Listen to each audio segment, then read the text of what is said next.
Hello नमस्कार भाइयों।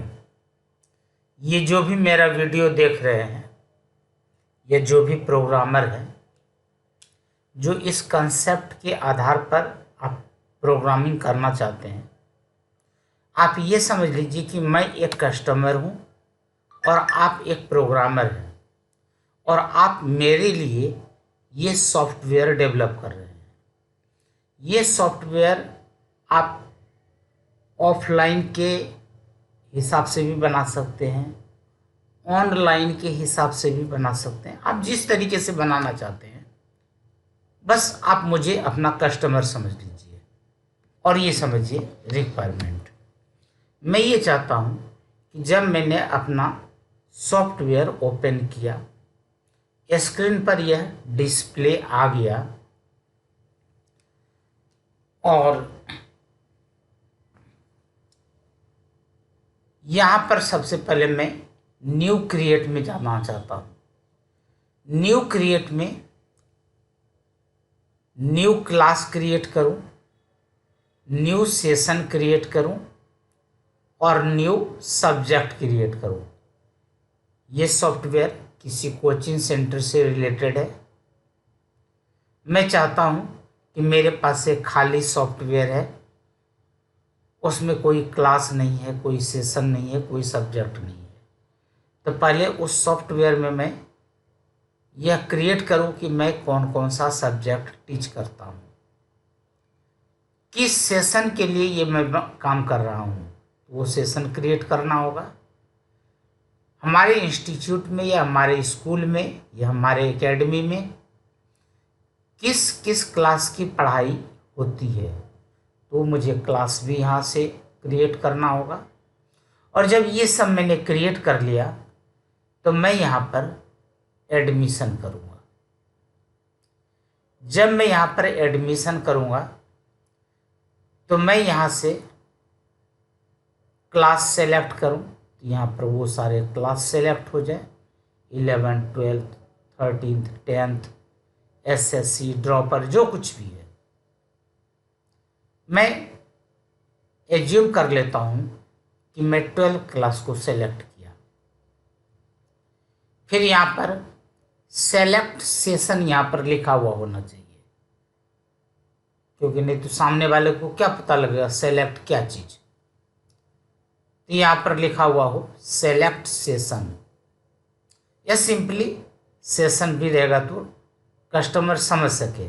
आप प्रोग्रामर हैं, आप समझ सकते हैं कि आपका कस्टमर किस तरीके से समझ सके, नहीं यूजर फ्रेंडली होना चाहिए। अब यहाँ पर देखिए, जो हमने उधर सेशन क्रिएट किया था वो सेशन मैंने यहाँ पर सेलेक्ट किया। मान लीजिए कि 2023 ले रहा हूँ।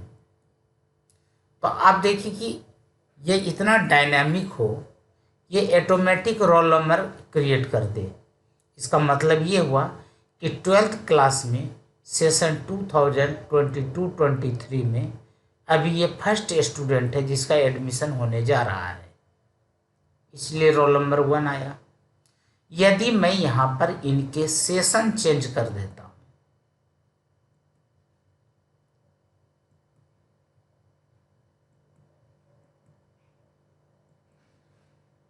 मैं यहाँ पर सेशन और क्लास चेंज कर देता हूँ।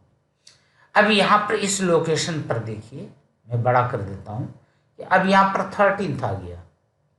इसका मतलब कि इससे पहले 11 स्टूडेंट्स के एडमिशन हो चुके हैं और ये 13th स्टूडेंट का एडमिशन होने जा रहा है। यहाँ तक समझ में आ गया। उसके बाद देखिए भाई, स्टूडेंट इंस्टीट्यूट को अपना फी किस तरीके से डिपॉजिट कराएगा। कुछ लोग मंथ वाइज, कुछ इंस्टॉलमेंट।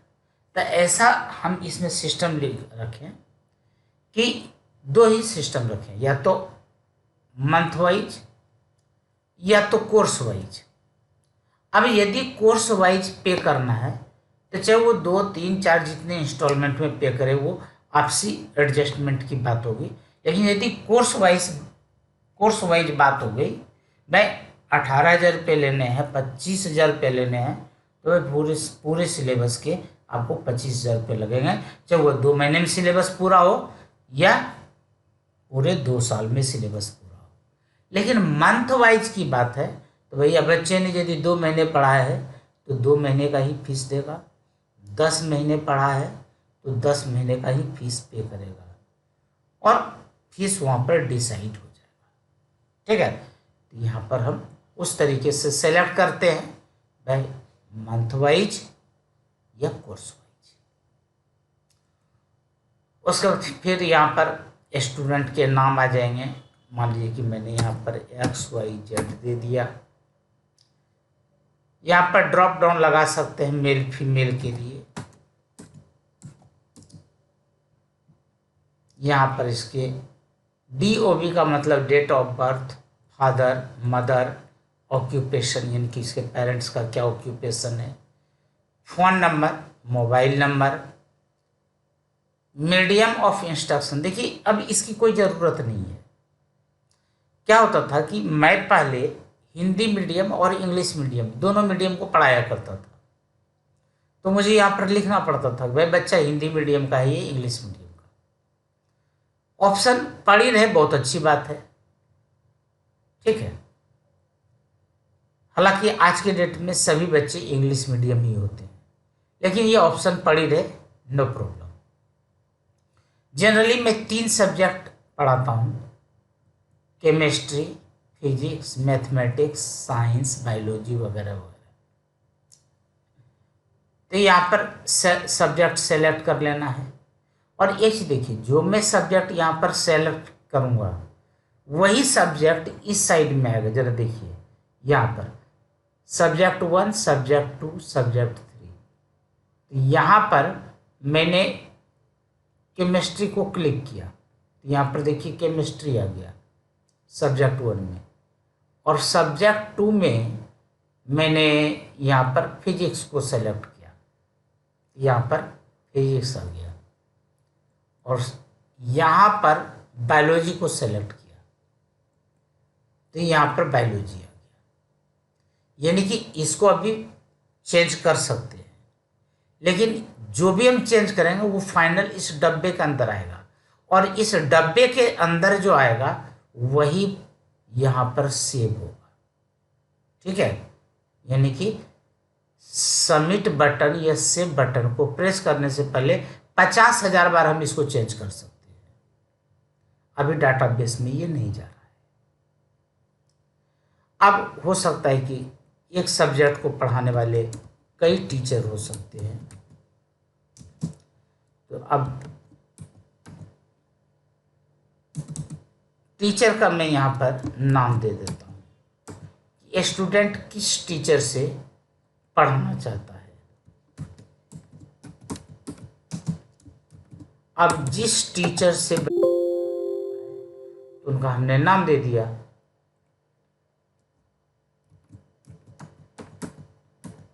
ठीक है, और भी डायनामिक बनाना हो तो बना सकते हैं। यहाँ पर लिस्ट लगा दे कि भाई यदि यहाँ पर हमने केमिस्ट्री को सेलेक्ट किया तो केवल यहाँ पर केमिस्ट्री के टीचरों का नाम आए। फिजिक्स हमने सेलेक्ट किया तो यहाँ पर फिजिक्स के टीचरों का नाम आए। बायो सेलेक्ट किया तो वो बायो पढ़ाने वाले टीचरों के नाम आए। वो तो जितना आपसे डायनामिक बन सकता है। अच्छा, एक सब्जेक्ट चूज करना, मान लीजिए कोई बच्चा एक सब्जेक्ट पढ़ रहा है तो एक सब्जेक्ट का फीस होगा। 2 सब्जेक्ट पढ़ना है तो ऑटोमेटिक 2 सब्जेक्ट चुनते ही यहाँ पर 2 सब्जेक्ट आ जाए, 2 सब्जेक्ट की फीस आ जाए। 3 सब्जेक्ट हो तो 3 सब्जेक्ट की फीस आ जाए। वो जितना आप डायनामिक बनाना चाहते हैं। मैंने ऐसा नहीं बनाया था, मेरे पास जो था मैनुअली था, तो मैं मैनुअली ही यहाँ पर फिट करता। भाई यहाँ पर मैंने लिख दिया 18,000 रुपये। अब किसी से एडजस्टमेंट हो गई कि जी आपसे तो 2 सब्जेक्ट पढ़ रहा है तो एक में तो कम कर दो, तो इसको मैंने कर दिया 16,000 रुपये। कहा जी 3 सब्जेक्ट आपसे पढ़ रहा है, थोड़ा और एडजस्ट करो। चलो भाई कर लेते हैं, इसमें मैंने कर दिया 15,000। तो अब फाइनल बात हो गई कि 49,000 में अपना फाइनल हो गया। ठीक है, अब एडमिशन के टाइम में वो पे कितना कर रहा है। एडमिशन के टाइम में मान लीजिए कि एक बार उसने तो 3,000, 6,000, 50,000, 5,000 कुछ भी पे किया। मेरा हिसाब सही रहे इसलिए मैं सबों में इंडिविजुअल डालता हूँ। लेकिन यदि आप बना रहे हैं ना तो आप इसको इस तरीके से बनाएं कि पहले तो एक ही जगह पेमेंट हो, ठीक है ना। उसके बाद में ये फैसिलिटी हो कि जो ऑनर है वो उस टीचर को कितना पेमेंट किया वो बाद में पोस्ट होता रहे। ऐसा हो जाए तो बहुत अच्छी बात है। ठीक है, अभी 1,000 रुपये यहाँ पर दिया, 1,000 रुपये यहाँ पर दे दिया और 1,000 रुपये इसने यहाँ पे दे दिया।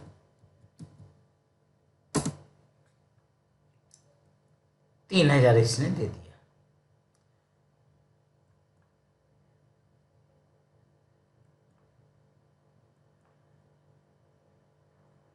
अब मैं यहाँ पर डेट डाल देता हूँ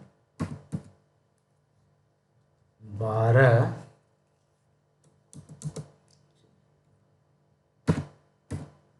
सेशन मैंने लिया है 21-22 का। तो ये इसके साथ जरूर मैच होना चाहिए कि यदि सेशन 21-22 है यानी कि अप्रैल से लेकर के 22 के मार्च का ही कोई डेट होना चाहिए। हालांकि ये डायनामिक नहीं है, यदि आप बना सके तो इस बात को ध्यान में रखें क्योंकि सेशन के हिसाब से ही डेट रहेगा तब तो ठीक रहेगा ना। तो यहाँ पर मैं देता हूँ 4/21।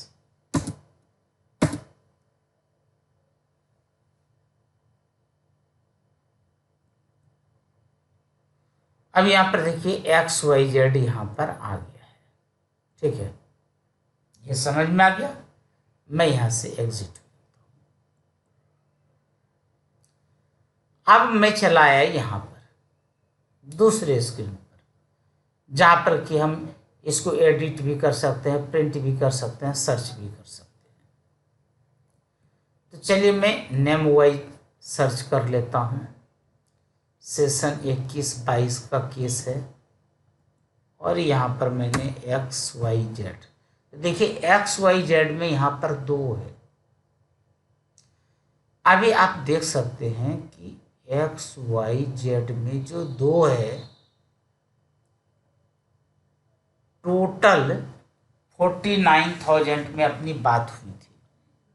देखिए 46,000 यहाँ पर रेड कलर से दिखा रहा है कि ये बैलेंस है और यहाँ पर 3,000 आपको याद होगा इसने डिपॉजिट किया था। 1,000 रुपये फिजिक्स के लिए, 1,000 रुपये केमिस्ट्री के लिए और 1,000 रुपया बायोलॉजी के लिए। इसी में मैं आपको एक चीज़ और दिखा देता हूँ। आप देख सकते हैं केमिस्ट्री का फीस 18,000 सेट किए थे। बायो या मैथमेटिक्स मैंने यहाँ पर ऑप्शन दे रखा है 15,000 रुपया और फिजिक्स का 16,000 रुपये। तब इन सबों को जोड़ करके अपना 49,000 हुआ था। और डिपॉजिट करने में देख लीजिए तीनों का 1,000, 1,000 और 1,000। यहाँ पर यस नो मैंने इसलिए लगा दिया है कि ये अभी करंट में चल रहा है बच्चा। कभी कभी क्या होता है बच्चा बीच में बिना फीस दिए हुए भाग जाता है। हाँ, एक चीज़ मैं यहाँ पर बताना भूल गया। अब यहाँ पर GEN ये विजुअल फॉक्स प्रो में बना हुआ है। तो यहाँ पर क्या है कि इससे हम फोटो को इंसर्ट करते हैं। तो फोटो को इंसर्ट करने के 2 तरीके हैं।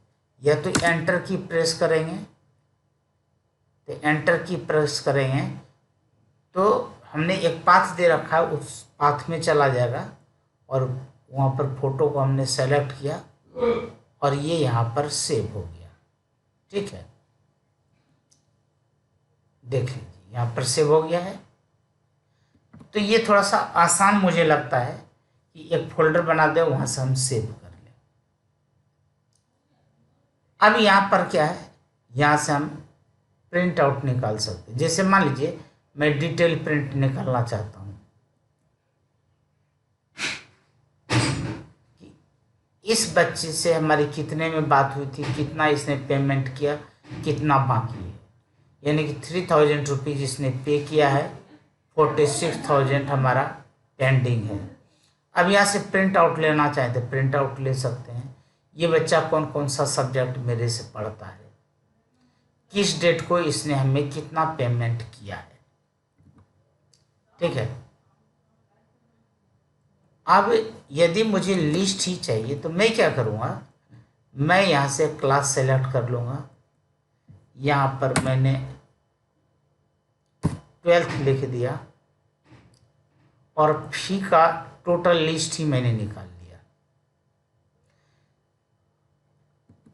तो यहाँ पर जो जितने बटन्स देख रहे हैं ना, हर जगह क्या है, हर जगह प्रिंट का सिस्टम है। इसमें फ़ी का लिस्ट निकलेगा, इसमें बैलेंस लिस्ट निकलेगा कि किस बच्चों के पास कितना बैलेंस है।